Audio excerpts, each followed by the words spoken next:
All right, and I'm here today with the 4-H's with Rod. Rod, your last name? Grant. Rod Grant, and we are, of course, at McLean Mill. You probably recognize it. I'm not so familiar with it. I've been here once before, but I'm getting to know the area more and more by doing these. So, Rod, it's good to be here with you, and I've heard some of your story, as many of us have, and it's an inspirational story, and God's done some amazing things in your life. So, yes, He certainly has. Here's a chance to get to know you a little bit better yet. Yep. So, our first H, of course, history. So fill us in a little bit about, how did life, God bring you to, what are the events that brought you to today? Events that brought me to today. Were you born, raised? Well, I started out living in Sayward, north of Campbell River when I was a little fella. Actually born in Campbell River, and but we lived in Sayward.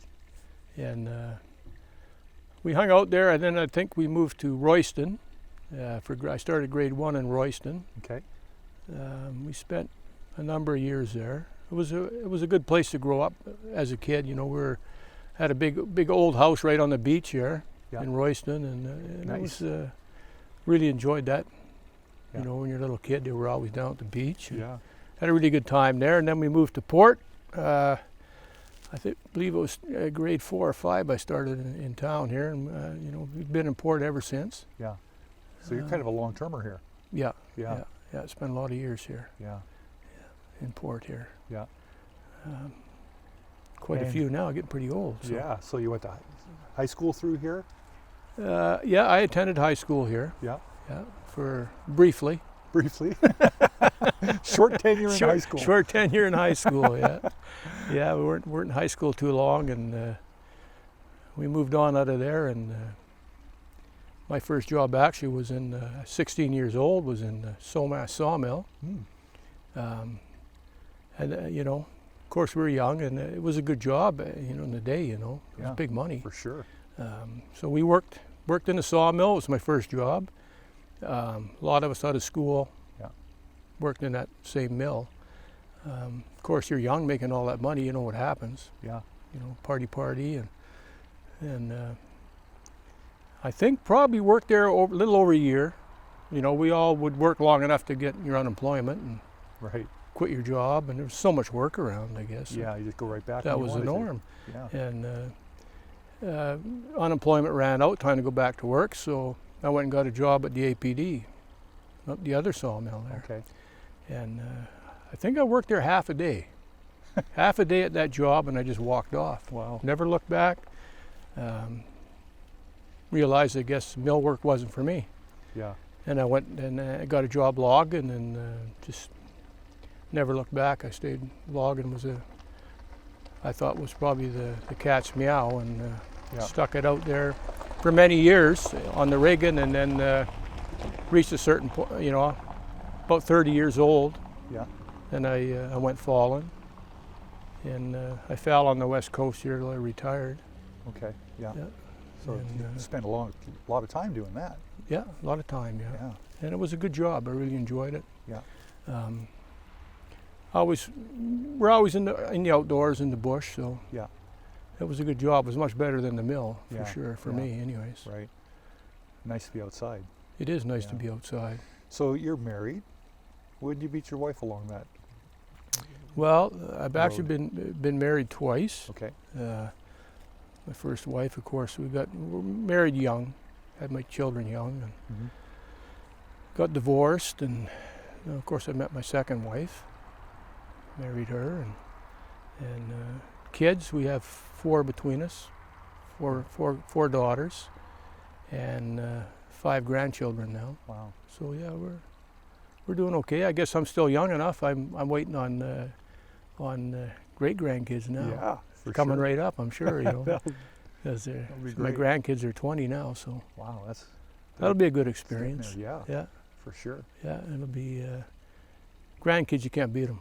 Yeah. I don't know if you got grandkids. I'm sure you do. I do not yet. Not yet. Have 5 kids, but no grandkids. You can't beat grandchildren. That's your reward for. I'm looking forward to it. For raising and putting up with yours, right? Yeah. That's your reward because they're great. You spoil them, send them home. Yeah. You don't have to raise them. Oh, I Just know. love them, right? Yeah. So.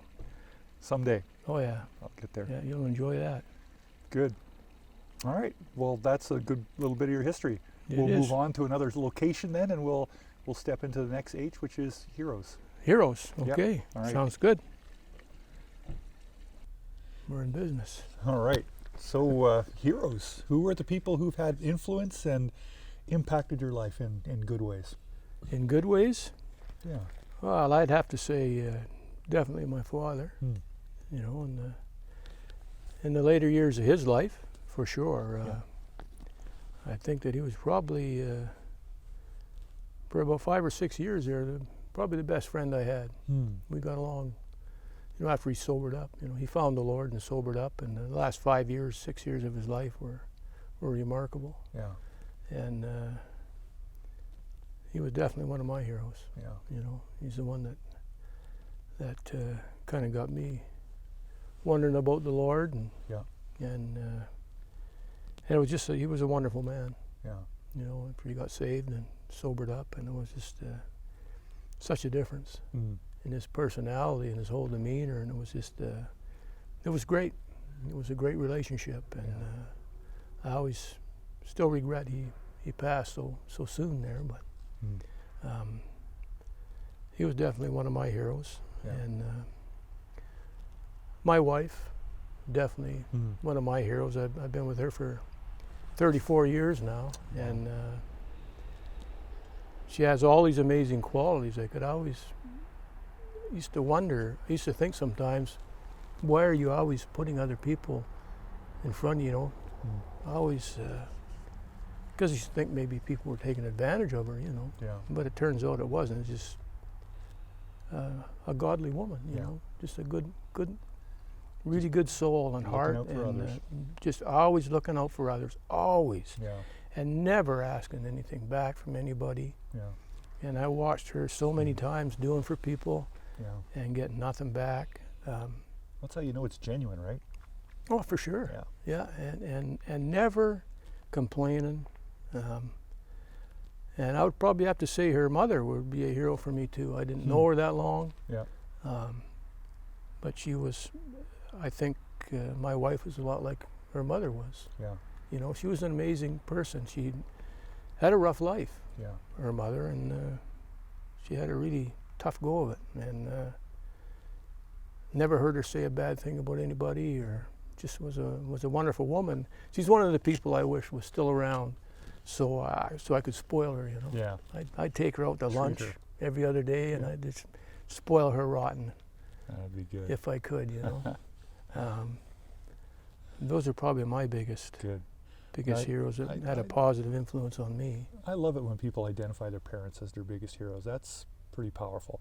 And for you to see that level of profound and absolute change in your father, that says so much. Oh, it does, yeah. It does, and I always kind of regret that my brother or my sister never got to see got across that bridge, you know. Yeah. They just never got past the way he was. Yeah, so they couldn't acknowledge it. So. Well, I find that the people who identify their parents as heroes are often the ones who are destined to be heroes to their own children as well. Well, I certainly hope so, yeah. You know, there's, that's something that's in God's hands now. Sure. He's been doing some pretty remarkable things in the last year, so I'm pretty confident that's all gonna pan out. Yeah, well, I'm confident. For sure. Right along with you. Yeah, away we go, Good. All right, so those are heroes. We're going to move on to heartaches. At our next stop. Some of the challenging things. Okay. We will do that. Okay, so Rod, the heartaches, some of the challenges, some of the hard things in life, whatever you're comfortable sharing with us. Heartaches, yeah. Well, I did share my testimony a while ago. You said you heard that. It was a lot of heartache there. Yeah. You know, family breaks up, and you come off the tracks, and boy, at 63 years of age, and wind up in a state like that, it's tough. A lot of heartache, but there's been a lot of heartache. Yeah. I think through life. You know, the home you're raised in, there's a lot of heartache right off the hop. You know, you're living in an alcoholic home with a violent alcoholic. It's not a good environment to grow up in. There's a lot of heartaches, you know, right from the get-go. You know, my wife was the same thing, raised in the same type of home. Yeah. Now we've been together quite a few years, and so there is a lot of heartache. You know, our parents are all gone. When you're together with somebody for that long, their heartache is your heartache. Yeah. And so between the two families, there's been a lot of heartache. Probably one of the toughest ones was, you know, when my wife lost her little brother. You know, he was clubbed to death with 2x4s over a $40 cocaine debt. Oh man. I think it was $40. I mean, how do you see your way through that? Of course, I always feel bad. I have a lot of regrets about that. That's probably, I think, was my biggest sin in life. Was I could have reached out and been a good friend to that little fella, and because he had a lot of problems, I just had nothing to do with him. You know, I'm pretty sure if I would have took him fishing and been a friend to him, it could have made a big difference in his life. And it's a big regret for me. Yeah. You know. Of course, my wife, I mean, I know how much family means to her, so it must be, that's probably a heartache that'll never go away. No. And her heartache is my heartache. But there's been all kinds of heartache along the way, you know. Had a good friend I knew from high school. And you know, you get older and you go your separate ways, you have your families, but I worked with him quite a bit following, you know. Yeah.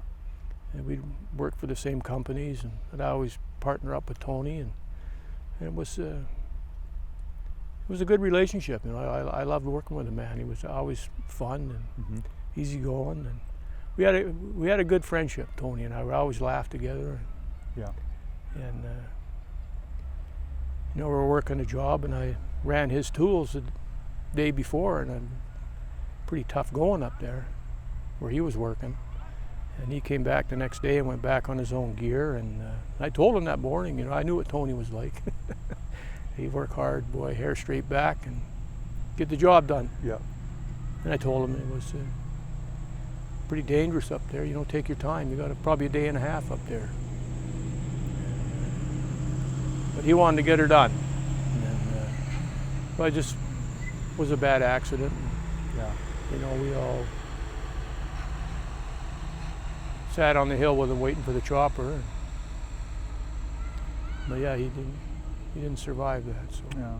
that's another one that really will probably always bother me. Yeah. You know. That's But there's been a lot of heartache for sure. But you know what? The way life is today,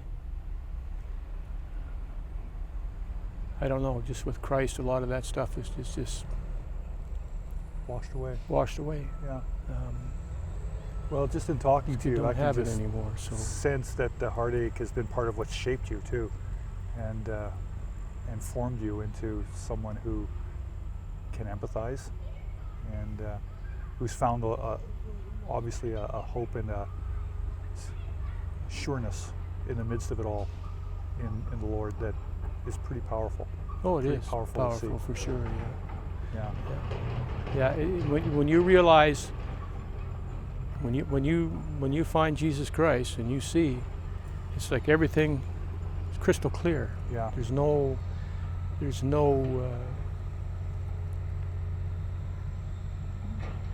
I say regret. There's no regrets now. Yeah. I mean, all that stuff that happened, all that stuff that was, it was what it was, and it's all water under the bridge now. Yeah.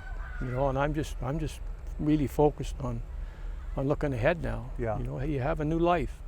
I wish I would have found it 40 years ago. You know, but hey, I'm so grateful to have it today. Yeah. And yeah, all them heartaches and regrets are pretty much thing of the past now. Yeah. For me, Gives you clarity through them. yeah, I'm looking forward to every day or whatever time I have left, and of course we have eternity. Yeah. Now you know, I had a little look at it, and it's a wonderful It's gonna be experience. good. Yeah. So, Good. bring it on, right? That's Like, awesome. life today is complete. Yeah. Yeah. Good. Well, thanks, Rod. We got one more. We're going to do hopes. So I think we're kind of heading towards that. So that sounds good. Heading towards hope. We'll Yeah. we'll finish it off with the hopes. Hopes, yeah. Well, of course, when you go through what I went through, and we all know what it's like when you find Christ. It changes your life. It's such a wonderful thing. Salvation to me is it's indescribable. Yeah. It's so amazing. Yeah, I hear you. And it's Helped me make sense of everything. yeah, absolutely. I believe today, there's no doubt in my mind, that's why we were all created. Yeah. We were created for salvation in Christ, Yeah. and no other reason. And because everything else just pales, Yeah. so meaningless compared to salvation. When you have salvation, that's everything. Yeah. You don't need anything else. Don't have to have anything else. Just, you could have nothing, but if you have salvation, you have everything. Yeah. Everything. Yeah. And it doesn't matter. It just brightens everything, Yeah. right? Everything just shines when you have Christ. Doesn't matter what it is. And I know today it doesn't matter. I don't know if I could ever be as low as I was, Yeah. But I don't think that'll ever happen to me again. No. I don't see that ever happening. Not as long as I got the Lord. You can't get. He just will never let that happen. Yeah. I mean, hard things will happen, but it won't be as No, negative no. or as hopeless. Yeah, I like what the Lord says too. You're going to have tribulation. Yeah. He doesn't say to what degree the tribulation will be. Yeah. You're going to have it. Yeah. And be of good cheer. Yeah.